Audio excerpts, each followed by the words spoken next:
musidɓe hara mi salmini on inde mon yetto mon kala ko wonɗon haray yeli taw hara jam e kisino duumi hoore moɗon min jam e kisino duumi hoore am haray hande ko addim joƴƴimɗo ko jaabagol lande ɗe mi sakkiti wadda ɗen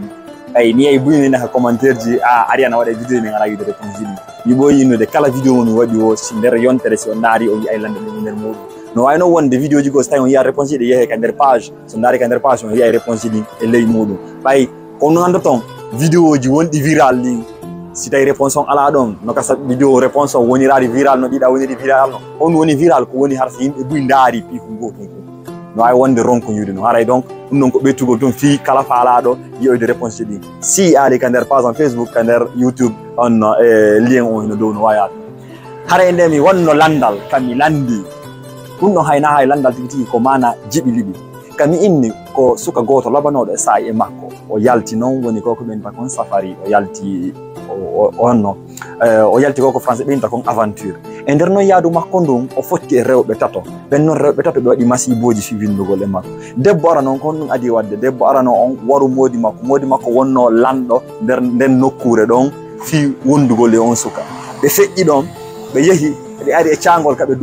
duwa lummude tawi nenira debbo gono ɗon kan kadi mo wondi e nene makko farano ka wallude ɓe tele caangol haari si ɓe yo ukkino toon ɓe wawno yolade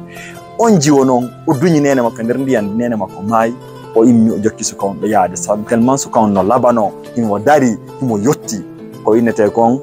tigi tigi bimo dari ɗo yetti ɗo woni gorko tammo on ko woni hombo woni anda hoore ma warnoɗo baba makko noon ko marnoɗo jawdi e on saayi kadi baba makko no marno pucci jeenayi nannude pucci ɗi gawata sendirde ko hongu woni nene ngun ko honɗi woni ɓiɓɓe ɓe e nder ɗum noon on noon jiwo kan kadi fii wondugol e on suka o ari no janfi baba makko o haalani suka on o pucci hongu woni nene ngun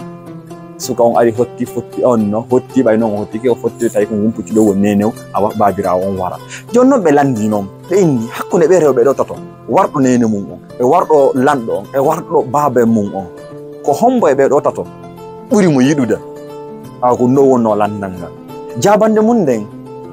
hino woɗɗi hino ɓadi hay e goto e maɓɓe yiɗamo sabu honɗum mo wari baba mum accatama mo wari nene mum accatama mo wari lanɗo accatama amma ko wona ɗum ɗon kadi warɗo lanɗo on hino anda kala ko iwtire ɓawo lanɗo on iwtire e ɓawo ma encore ko warɗo nene mum on haray no anda kala musidɓe on nenirawo waraɗo iwtire e ɓawo ma warɗo baba mum jooma jawdi on kala haray ɓiɓɓe makko woni bappiraɓe woni taniraɓe woni jattiraɓe haray iwtire e ɓawa ma fi ittugol fittandu ma woni wonki odi fi haray ɗum no wonno jabande nden ɓen rewɓe ɗon tato hay e goto yiɗamo kono noon ko mi inni on kon wona landal ko jiɓi ɗiɗi ko ɓeydodirgol ay pular ngal ndewdeji wona yellandodir e ɓeydodira e seeɗa ndaare no jasiren hakkillaji yimɓe ɓen mo ɓe ɓurta faltade e nder muɗum haray ko ɗum ɗo wonno jabande ko mi arno jabogol fiyo question ɗo question mo mi sakkite wadde on ɗe balɗe ɗo haray kadi inchallah yontere arayde haray yiyoyi réponse makko ka woni ko honno ɓe innata afrique e nder ka honno ka pular e kadi ko